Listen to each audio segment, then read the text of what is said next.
welcome to Punchcast, the go-to platform for candid conversations with leaders in venture. On this episode, we welcome Imran Syed, a visionary leader and serial entrepreneur who left a promising career as regional VP at Oracle to build InstaPage, which exited with him at the helm for $65 million.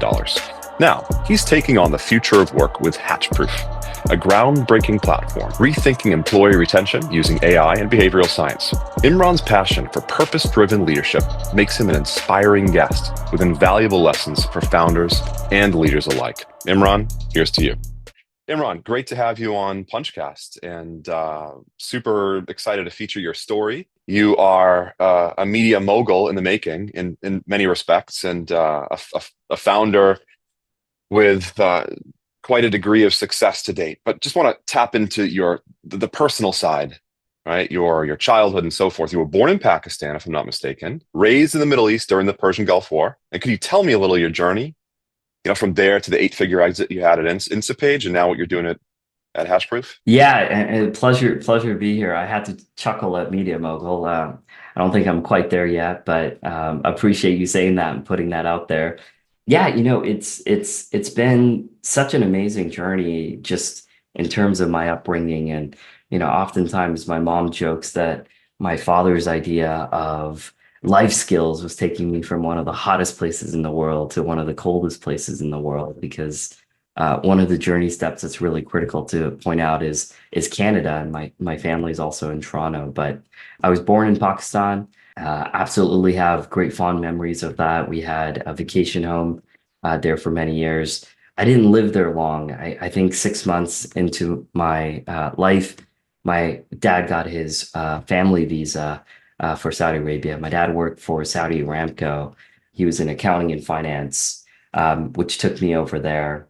I grew up going to an American boarding school, and all my friends were American. I spoke American, and you're like, no, did you speak English? But I had an American accent and really antiquated, and I loved it there. We had a lot of really great opportunities due to my dad's work, my schooling, my upbringing within it. Also, had a chance to experience Desert Storm and, seeing boots on the ground and in the Middle East. And, with that same stuff, there's some really challenging memories that come to mind. I remember Saddam Hussein had just walked into Kuwait. He had used mustard gas in the past, and everybody was terrified that he was going to do this. And I remember scrambling and my dad taking me from place to place, buying gas masks for our family. And he was struggling to find one for an infant because my younger sister had just been born, and we didn't know what we were going to do. We were all kind of stuck in one room in our apartment. And, my parents had said, you can't leave this room, right? I was taken out of school, and the TV I watched would be alarms of, hey, Scud missile's gone off, a Patriot missile's gone off, it's all clear. And I still remember the Arabic translation, which was like Zal al-Qatir, all clear. And I don't speak Arabic, but I still remember that because that's all I kept hearing on the TV at that time. So, I think it really does change you. And although I was young, it gave me this enormous amount of resilience of what can't you accomplish when you're in situations like that and what you can get through. My dad is one of the most ambitious individuals I've ever met. He's never stopped at this is good enough. And when he was in his 40s and early 50s, he wanted something more for us. And he wanted to migrate us to the US or Canada. And he kept trying and chose to go to Toronto. And that's where my family ended up moving to in the mid 90s. I did my high school, my university over there, really sort of my upbringing and entering into the workforce. At that same time, I met a wonderful mentor at one of my works, a gentleman named Gregory Smith. And he had shared with me, like, when you're young, like, explore as many industries as possible, try as many new things as possible. And I did. I went from entertainment, brands like MGM and Disney, to nuclear energy, of all things. I might be one of these people that you'll meet that has actually been in a nuclear reactor. And I was Orange Bad certified and walked the plant and stuff like that, because I thought I was going to go into energy as my dad had in that case. And I stumbled upon tech and I got a chance to work for a tech consulting firm that, gave me this education in ERP, CRM, HRMS, BI, MarTech, everything you would imagine I got exposed to. And it was the MarTech at that piece that really took off. My undergraduate degree was in marketing and BCom, and I loved it. That was sort of the track I was going down. And I got exposed to tools like Marketo and Eloqua. And it was really Eloqua that changed that trajectory. I had this unique opportunity to go work for them, and I took it. And at the same time, behind the scenes, Oracle had just acquired them, and Oh, there was this opportunity to come out to the West Coast, and I jumped at it, and that's what brought me to California. And I came out here to build Eloqua's West Coast practice. Fast forward, I not only grew the West Coast practice, I got a chance to bring in brands like Responses, Blue Kai, Compendium, Maximizer, and really help kind of shape that stack. At the end of it, I was a regional vice president across three global service lines and five products, and had a hell of a run, and absolutely loved it. I feel like Oracle, helped me see what best in class felt like, helped me see what selling to enterprise felt like. And yeah, that's the journey to California. And then InstaPage is kind of like the next chapter of that. Happy to get into that and jump right. in. You had an eight-figure exit at Instapage as their CEO several years Yeah. back, no? Yeah. Actually, last year and in Q4 of last year. And so InstaPage, all the cool kids in San Francisco were at these startups. And after Oracle, I took some time off. I remember spending time in SoCal and just really thinking through. I had some big life moments. I got married and was really asking myself, like, what's the next version of Imran going to be, and what are the types of challenges I'm going to be taking on? And Congrats I, also on the personal end. Yeah. thank you so much. And I yesterday was our 6 year anniversary actually, and it's amazing how time flies there. And I wanted to get involved in a startup, and I wasn't sure which one that was going to be. There was this path to get into consulting, and I thought about going to like a PwC or a Deloitte. In fact, I had gotten a job offer from a Deloitte. I was doing some consulting with PwC. It just, it didn't seem disruptive enough for me. Hmm. And I remember reading this job description for a company called PostClick, and I'll explain in a second. And they were talking about like we're going to change the world of landing pages. These landing pages are going to create themselves. And imagine, such a deeply personalized experience when you interact with this page that it knows who you are and it's able to do that at scale. And I remember reading it, and I must have read it 3 times and said, wow, like if they figure this out, this is it. Like this is the next big thing. I'm really keen. So I applied for the job, and fast forward, I got the job. And that company, PostClick, happened to be Instapage. It was PostClick was a brand that they were launching. And I got an email from the person who had hired me saying, "Hey, there's like a virus going around, and we think it's just gonna, go away in a couple of weeks. We can't meet you in person. Why don't you go ahead and get started from home, and we'll see you in a couple of weeks in the office." And of course, that virus was COVID, and it was March of 2020, and that's when I entered into Instapage, and I came in as a VP of services and grew to become a COO, and then eventually took over the helm and became the CEO and got it to its exit. Amazing, amazing. And I'm hearing disruption through and through, and it harkens back to your personal background. So, how would you describe that visceral feeling of adrenaline and excitement when you assess one opportunity versus the next? And this could play out as well in products you're developing, for that matter, on a micro level, right? Yeah, I think disruption is like one of the keys to innovation. I I don't actually prescribe to going fast and breaking stuff because I don't think the two necessarily have to exist at the same time. I think you can go Hmm. fast and not break things if you do it in a smart way. And I think that gets a bad rap. And you seem to think like that's the only outcome, right? Like there needs to be this wake in it. I think both in my personal kind of accomplishments and my professional accomplishments, I have always challenged myself to be better than where I'm at. my goalpost hasn't really been somebody else. It's been a better version of myself coming out of it. And a lot of those Hmm. driver chain have always been like learning outcomes more than anything of, hey, what do I want to learn and what's Imran going to look like a year from now if he goes through this journey? And Hashproof is a great example of that.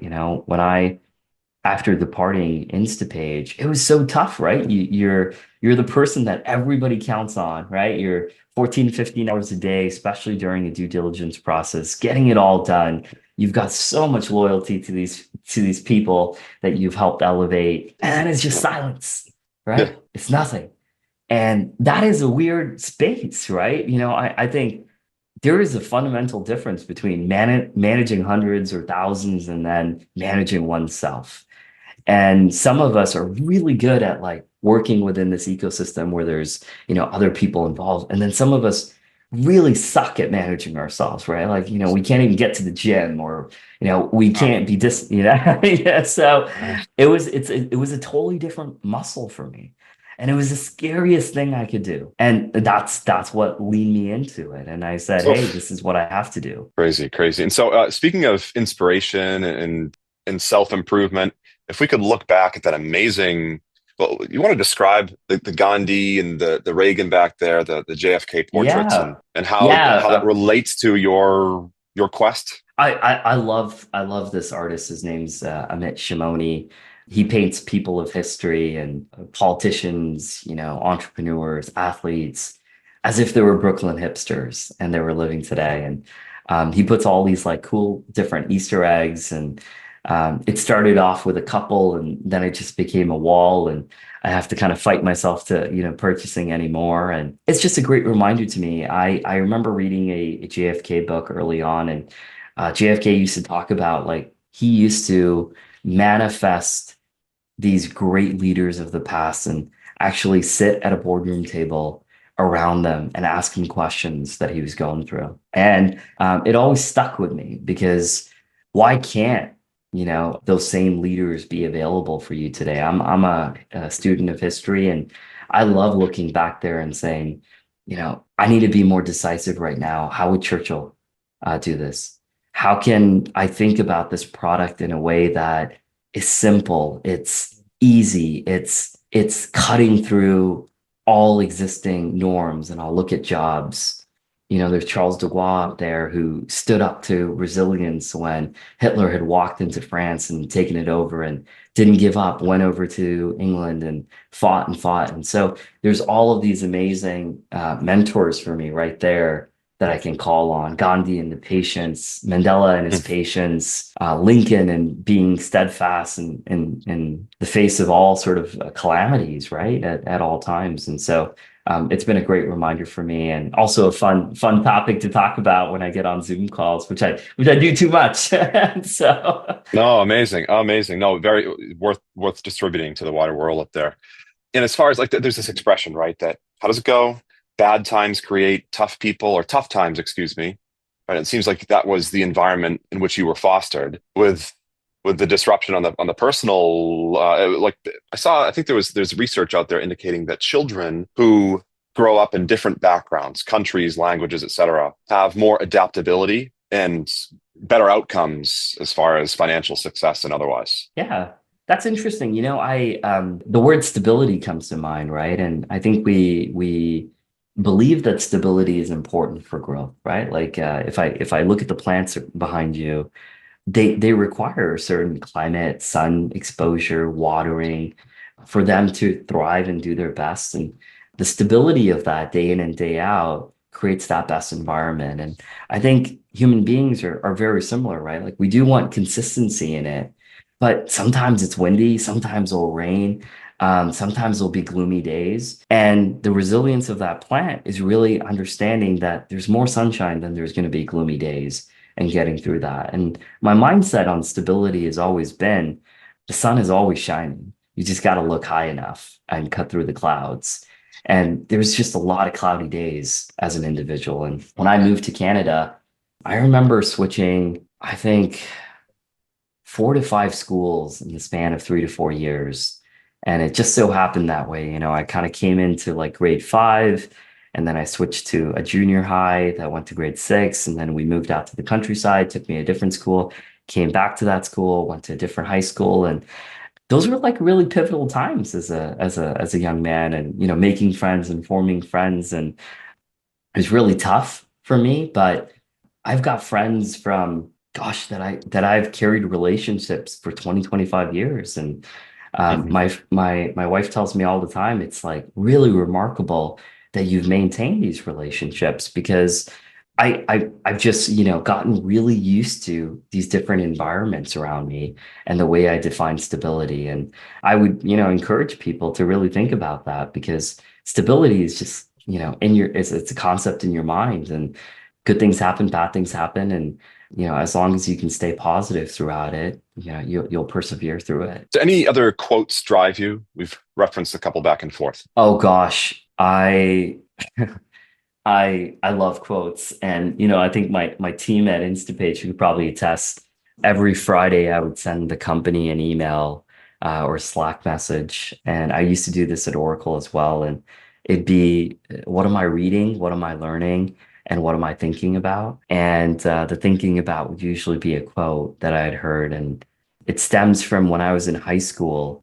It was the first time I got my own room.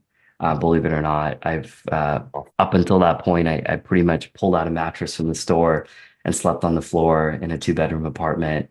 And I come from a family of five, and I was young in the pecking order to kind of get it. And it was the first time we bought a home, and I had my first room. And I remember writing a quote on the wall, and you could imagine parents might be like, what the hell? Like, why would you do that? Why would you ruin, the paint and, fix it? My parents are the type of people that they showed up the next day and brought me a set of markers and said, "Hey, write anything that inspires you. We love it." And by the end of it, the whole wall was full of these different quotes. And they would not even only do that. Like when friends would come to visit of theirs, they'd bring him upstairs and be like, "Isn't this amazing? Look at these amazing things that he's writing up here." Nice. And that's the family I've grown up on, right? It's so, Wild. Shane, it's so hard to fail when you've got these remarkable human beings that have brought you up. Mm. And I look at all of these things, and it's so, shaped the fabric of who I am. But if I were to say, like, I don't think I could pick one quote. I don't think I could pick one quote that would, justify who I am. But let me think about it. And before the end of this call, I'll try to share one with you. Too many up there on the wall. Amazing. Amazing Yeah. parents as well. Your success is very much a testament to them and how you hold them dear, right? And that must be a driver as well. I wonder really what motivates you. Okay, like the struggle, but is there anything beyond that? Like when you're the visionary of a company now, right? Why bother having such profound success and starting all over again? What's in it for you? The learning, I after Instapage, I had some great inbound opportunities, CEO roles, COO roles at different companies, and some of them were really compelling. But I felt really, really drawn towards this problem I'm solving at Hatchproof. And it stems from, this notion of alignment and what we could have been with that brand PostClick had we had the right alignment inside the organization, had really fundamentally two people connected in a way that drove that company forward. And we missed Right. that. Great people individually, but we missed that connection point. And I think we work for people. And I've always taken on a job because of the person who I'd be reporting to. That's probably been the strongest driver for me in terms of, I've taken steps back in my career, both monetary and like title, number of people I manage, all this sort of stuff, because of who I was going to go work for, because that was a greatest source of learning. And I think with Hatchproof again, it's I really wanted to go 0 to 1. I wanted to, obsess over this problem and take it to the world, because I believe there's a better way that we can align people inside organizations. I think the future of work is so fascinating. It's the last 4 years, It there's was been definitely double change. click on this, the whole Yeah, thesis. yeah, And yeah. The last 4 years, I think everything has changed, right? Both for employees and employers. Employees are asking like, why we do what we do, where we're doing what we're doing, what we're Can working you run? on. Can you run a venture fund from an island? The version of Yeah, that. can yeah, can you run a venture fund from an island? We saw the Great Resignation, we saw the big stay. I remember like we couldn't hire a software engineer in 2021. It was nuts. This year, Gen Zs surpassed boomers in terms of workforce representation in the US. And why that's so important is the folks that typically have stayed the longest at a company, 8.4 years, boomers are being replaced with the folks that stay the least, a year and 8 months. And so our relationship with work is fundamentally changing. And then on top of that, you take a look at this inflection point with AI, right? And I think that just as we're asking like AI's role in our workforce, we're also asking the human capital question. And whether people want to admit it or not, every CEO is asking, do I need 5 people to do this job? Or can 3 people do this Super job? fascinating. Super fascinating. Yeah. Right? And then lastly, something that I talk a lot about is like if we think about like the Maslow hierarchy of needs, especially in developed worlds, a lot of us are getting to the point where we're at the top of that, right? Self-actualization and Yeah. something I like to call self-expansion. And we're really asking ourselves, like, where does work give us fulfillment? This construct of 9 to 5, 40 hours a week, Monday to Friday, like you're seeing it with the 4-day work movement, and it's only going to compound. And it's like AI is like changing this relationship and like the amount of hours that's been hangups from like the industrial age and factory outputs. And we've just kind of stayed on it, right? Like, Henry Ford has probably done more to, dictate and Taylorism of like the way work looks like today than anyone else out there. But the truth is, like, so much has changed Yeah. in what we do and how we do it and like what we think about like knowledge workers. And so the whole space is just utterly fascinating for me.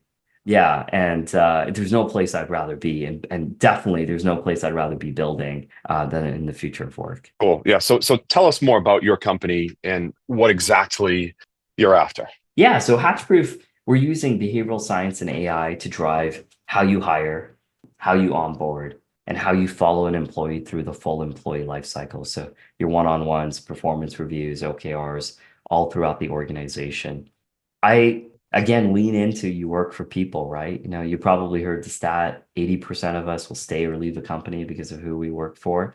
It's still resoundingly true today, and it's a very important driver. And I just didn't understand if that is such a big driver of why we stay or leave, why don't we actually attract people into the organization that way?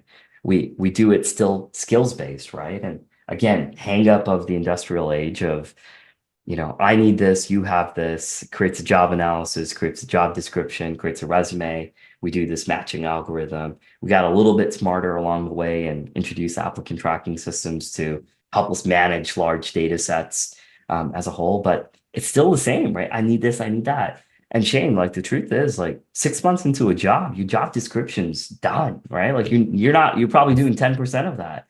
You've evolved past that greatly. And I think that's the problem, right? Like, I think that's fundamentally the problem. Like, we are picking people to join our organization based on certain skill sets and a certain job description, instead of picking people for who they are and how they're going to join us in this journey of where we want to get to. And I want to switch it so that we start thinking about work as this journey that provides a lot of this fulfillment. It creates a lot of like monetary benefits and all of this sort of stuff. And like, fundamentally, fueling our economics, but you have a choice with work.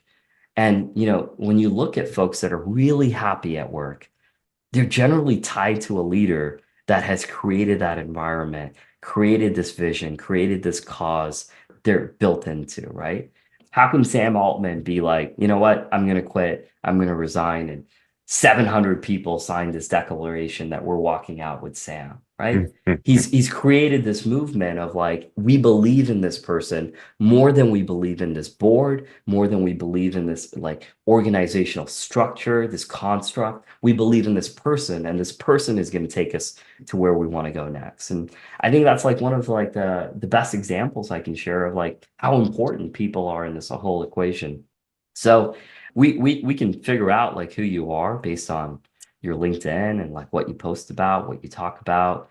We augment that with a quick behavioral assessment, forced choice. You're either this or you're that, and that kind of gives us the basis of who you are. There's no wrong, there's no right. It's who you are.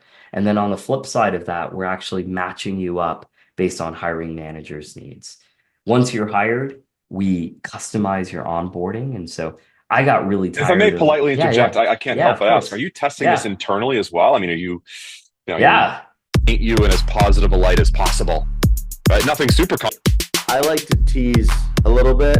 So, because like, Yeah, for sure. I'm definitely drinking my own champagne, and we're using it ourselves, and that's goal number one, and that's what we're doing here in Q4 actually with our MVP on the way we're looking at hiring, and our full launch is Q1 of next year that we're going to open it up to the public and get going, and I've seen an overwhelming amount of demand, and as I start talking to CEOs. We've got like over $1 million in pipeline already developed of people like, this is really fundamentally game changing. And it's one of those things that it's so simple. You're like, why haven't I done this before? And yeah, so we're definitely using it ourselves. We're drinking our own champagne in the way we're trying to attract talent into Hashproof. And then, furthermore, we're taking that across onboarding. And I was really frustrated with this like one size fits all approach to onboarding. And again, we're all fundamentally different. We're all from different walks of life. That factors into those first 90 days that are so critical to anything that you take on, whether it's a personal relationship, whether it's work. The first 90 days really matter. Sure. A presidency, why do they always say the first 100 days, right? Especially here in the US, like we're kind of going through it. Like the first 100 days really matter into longevity. And we've used our behavioral algorithm to kind of change your onboarding path based on who you are as a person. And we're showing you different things. So if you're a promoter, let's get you in front of as many people as possible because belonging and connection is important. If you're, more of I need to understand my job, let's get you into the tools. Let's get you using Notion and some of the things that you're going to be using for the job because that makes you feel connected to the Right. organization, right? And so we do all of that, and then we follow it through to the employee journey. And I think, the way you get retention isn't like, it's like, if somebody were to say like, what's the secret to being married? I would say it's no one thing. It's showing up and doing a lot of little things every day consistently, right? Mm. And sometimes we can start off strong and in an employee manager journey in the beginning and then fade away on it, right? And the truth is, like, we as people, me as an employee, I still need those same level of nurturing, the same level of growth, the same level of opportunities, et cetera. And we want to make sure that those are consistent. So we leverage one-on-ones really heavily to drive that, to coach, to level up. We use sort of listening transcripts to actually give you those feedbacks. We push that into performance. I was real frustrated with performance reviews again.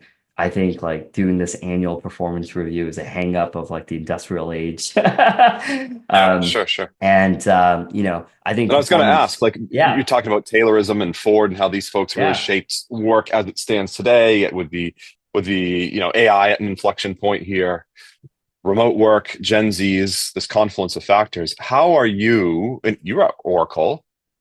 That is enterprise to the T, best in practice. What notions have flipped on their head? What assumptions have you had to cast out the window in managing a team of your own? Is my first question.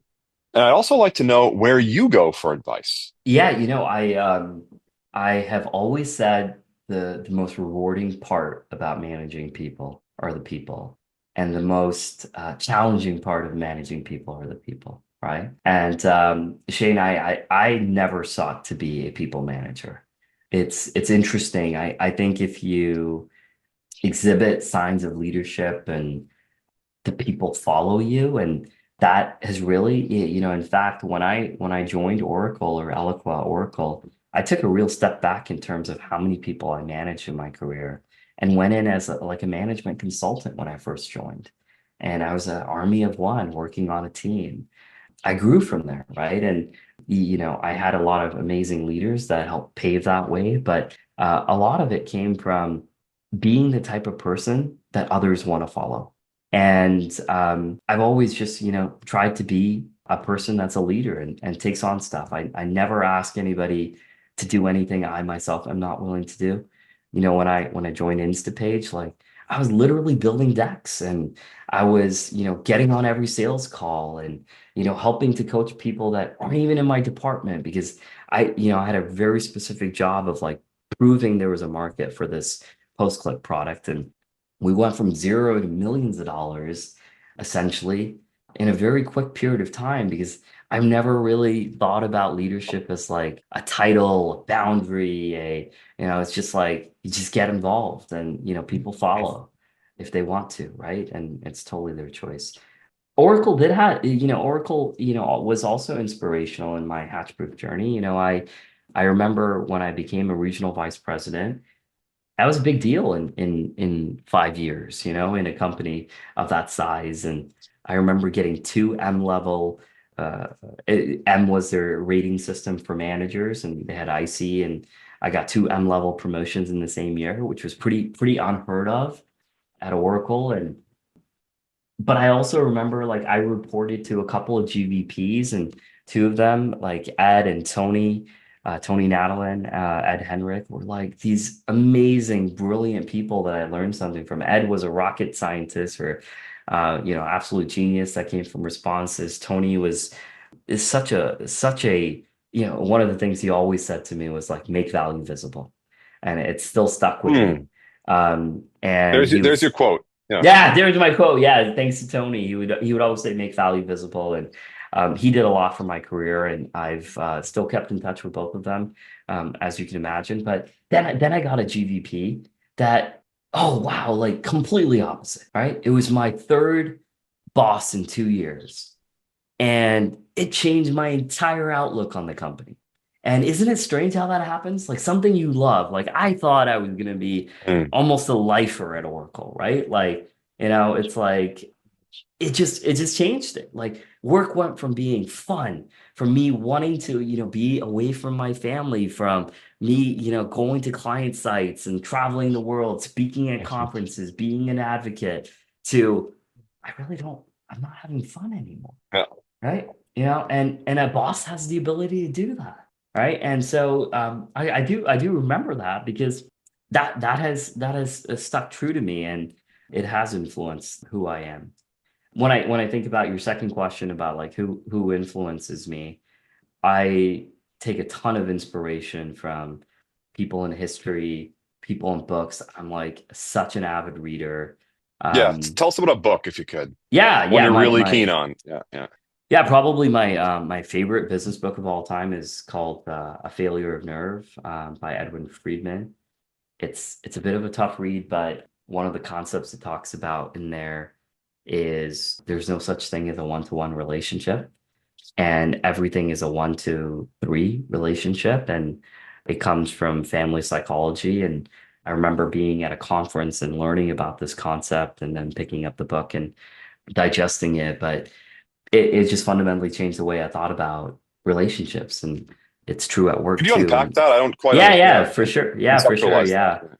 So like the concept is there isn't this relationship of you and one other individual. There's always a third involved. And the third doesn't have to be human. It can be an object, it can be innate. And so like an example I can give is say you have a husband who's an alcoholic, okay? And the wife is saying, "Hey, I want you to stop drinking, and I need you to stop drinking, and it's impacting our relationship."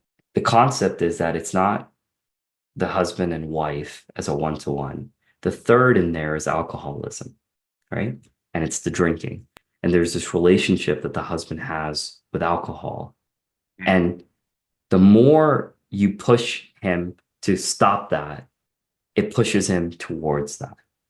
And then let's apply it to like a business application. I've got a customer and I think like, hey, I'm this company, I'm Hatchproof, and this is my customer out there. And I think that my point of contact and me, this is a one-to-one relationship, but it's not always a one-to-one relationship, right? It's I'm going in for a renewal and there's others. There's a third, right? That's trying to get that business on the other side of it. And there's a third factor, a third part of that stool that you have to recognize and understand that dynamic. And if you start thinking about all of these different relationships, both personal and professional, you start to see these patterns emerge of recognizing what that third is. And the science in like the book talks about the more you push and more you push somebody to stop doing something, it can be a driving force to move them towards that. But if you take a step back and mature that relationship, it's either going to fizzle out or it's going to turn into something type of stuff. I've used that in selling my whole life. And I've also attributed that to being like a non-anxious leader and what's helped me sell so much as well. Does that help? Interesting. It does. I mean, I'd like a more visceral understanding. I'm thinking a little bit about basketball. How you have the old heads out there. They can't move, but they've got that maturity, and they'll score points on you and pick up. Right. For one, a book I draw inspiration from is Chris Voss. He was at one point heading the CIA or FBI, some hostage negotiation. Right. I have it on my shelf. I've read it. Yeah, it's a great book. Yeah. So I mean, what parts do you like about it? Probably, one of the things that really stood out for me about Chris's writing is how universal, that the concepts of negotiation are.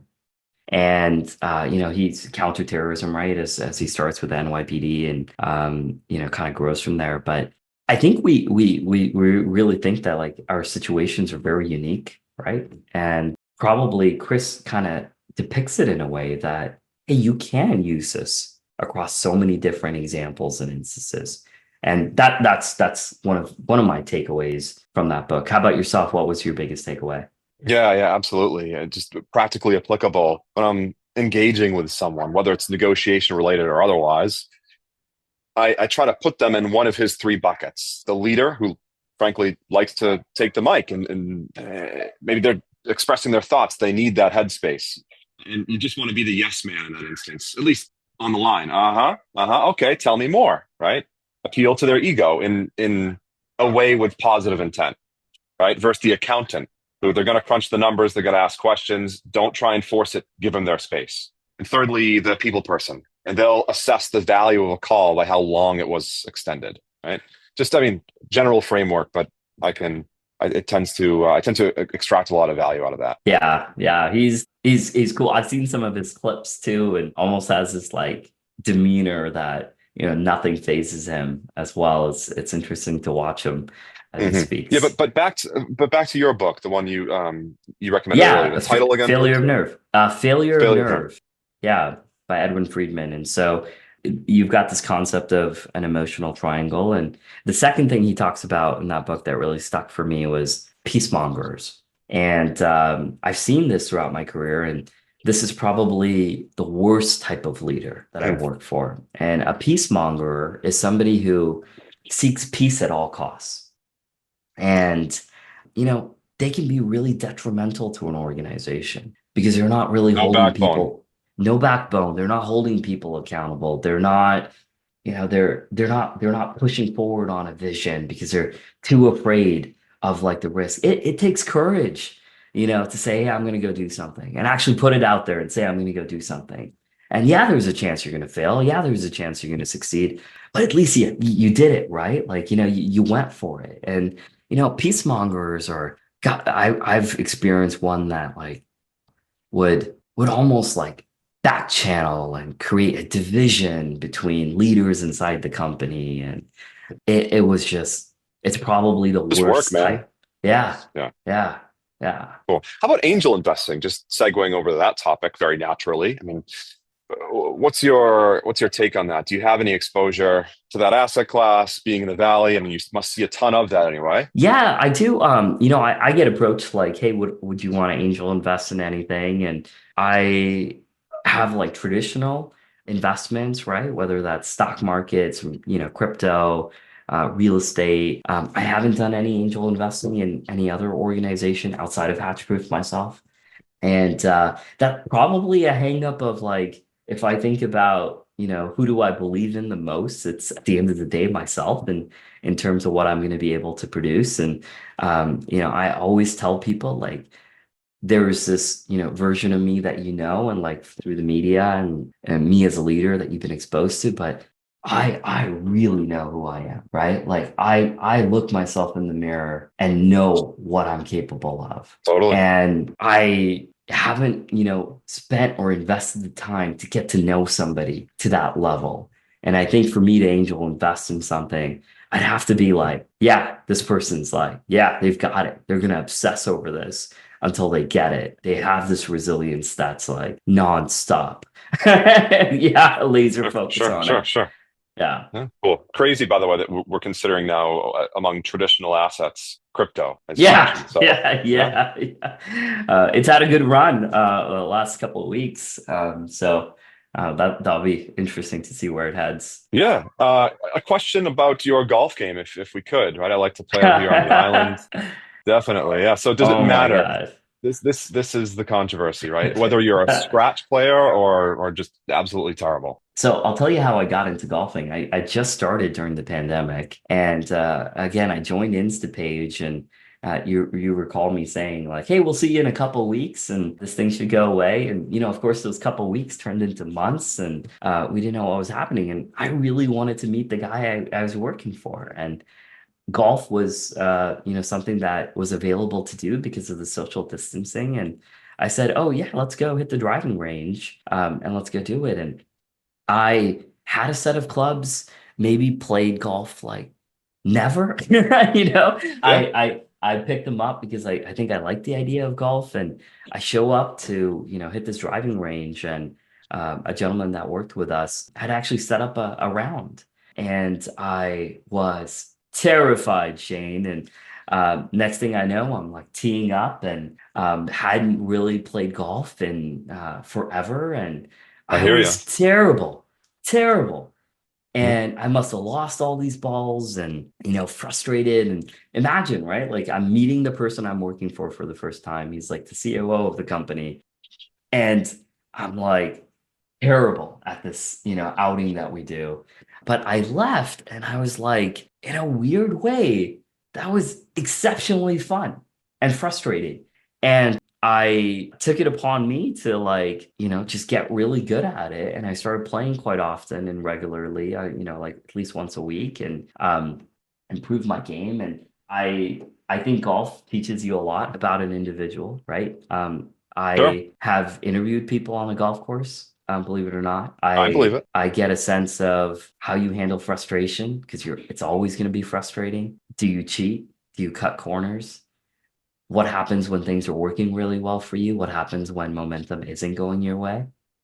How seriously do you take it? And so I have kind of always kind of used it as this litmus, and I wish I could play more. I haven't played in like 4 months, and Hashproof has kept me extremely busy. And I also have a 2-year-old son that entered our world, and that has really derailed my golf game.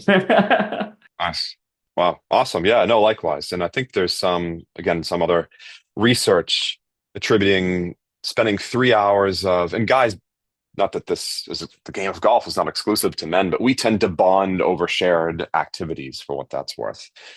But research does suggest that if you spend 3-ish plus hours via a shared activity, you tend to trust that person with valuable information and resources and so forth. And I've seen that play out to some degree. So excited to watch that evolution.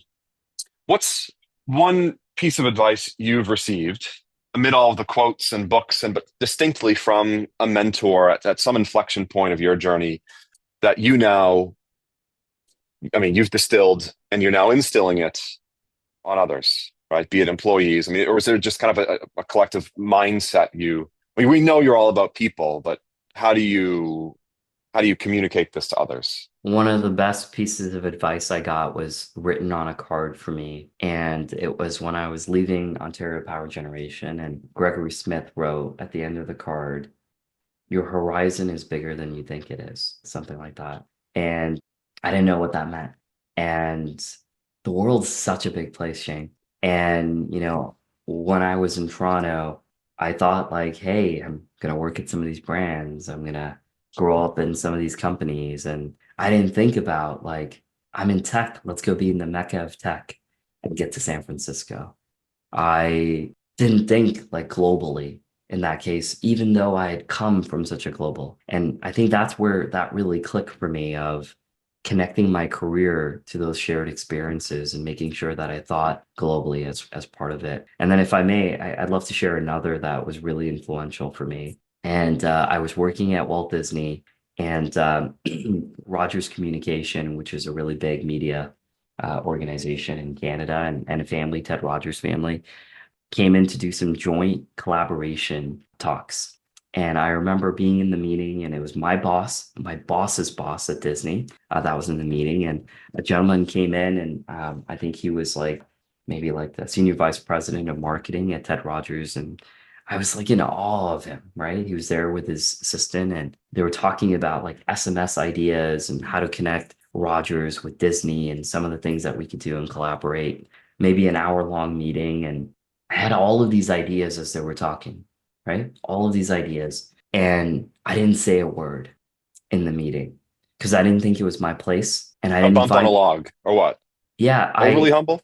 no, not overly humble. I think just afraid to speak up. And I had really good ideas, like as they were talking about SMS, I was like, oh yeah, we could do this and we could connect it to the Disney brand. And I was in promotions and publicity for Disney, and we could kind of connect these things. And I didn't say a word, okay? And when this, head of marketing was leaving, he shook my hand and said, in life, you should have a speaking role. And left. Oh, And it bothered the crap out of me. yeah, that's some smoke. And I went to my boss and I said, here's what he said to me as he left. And, Paul was like, oh, don't pay it any mind, Imran. I'm sure he didn't mean anything by it. It's okay. And, at that time they had printed their presentation and I had his card, and it just always stuck with me. And I remember saying to myself, Imran, when you have thoughtful things to say that are going to add to the conversation, don't be afraid of speaking up, no matter who's in the room. And from that day forward, it actually motivated me in a great way, Shane, because I couldn't Hmm. shut up, right? I just, Yeah, we can tell. We can tell. yeah, I made it. I kept talking, and years later, I was cleaning my parents' storage in their basement, and I opened up a box and I found that presentation and I found that person's card.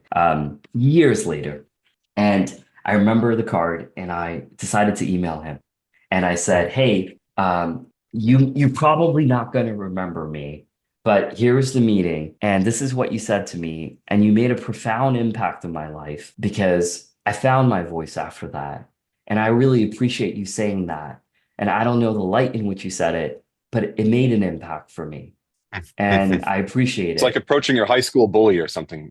Yeah, yeah. And 30 minutes later, his EA messages me and says, Mr. So and so would like to see you. And at that point, he was the head of the Toronto Blue Jays, which the Ted Rogers, is involved in. And he called me to his office that week, and I went in for a one-on-one, and he apologized to me, and he said, "Hey, I didn't want you to take it this way." And I said, "No, I don't want your apology. My email was like, thank you, Yeah. right? Like I'm so grateful because you're right.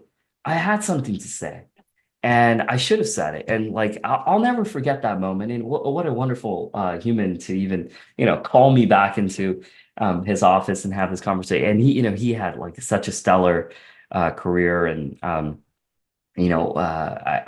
that experience, fundamentally, also impacted me. And, there's all of these like little incremental things that have made such a big difference in who I am. Sure. He certainly wasn't a peacekeeper, right? He asked for forgiveness later. It affected you. And, No. yeah, yeah. And who's to say? Yeah, who's to say what the motivation was? But it worked. It definitely worked. Awesome. Awesome. So one question, kind of getting into some fun stuff. This has all been fun, like rapid fire round. If you were invisible for a day, what would you like distinctly achieve? And we can keep this, business focus perhaps. If I was invisible for a day, what would I fundamentally achieve? Or I don't know, talk about vacation, but I think if I was invisible for a day, um, I would probably spend it making sure that the people I care about the most, I'm adding value to their lives, and I am the person that they hope I am. And so I'd probably veer into those relationships, good or bad, the people that are closest to us see us at our highest and our lowest. And a big key to my success is my partner and my wife, and it's probably the most important decision I've ever made in my life, and it's yeah, been 100% the right one, and I probably want to make great. sure that I'm the best person for her. Cool. Cool. That's as good an answer as any. And I think we'll close on that note. Pretty Awesome. much has really any parting words? Look at the sunset behind you. Like, wow. Yeah, Um, yeah. I've got the literal impressive background, whereas your figurative one. No, I think just if I think back to my career, it seems like it's all been weaved intentionally, and you have these moments where you can make these choices. And for me, I've always kind of dug into what's been hardest and most challenging, and that's been the most rewarding. It's worked for me. It doesn't mean it works for everybody. Go with the flow. Don't take life so seriously. Build cool shit, be disruptive, ask questions, listen first, and stay positive. Cool. Well, much continued success now at Hashproof, and it was a pleasure having you on. Thanks so much, Shane. I appreciate it.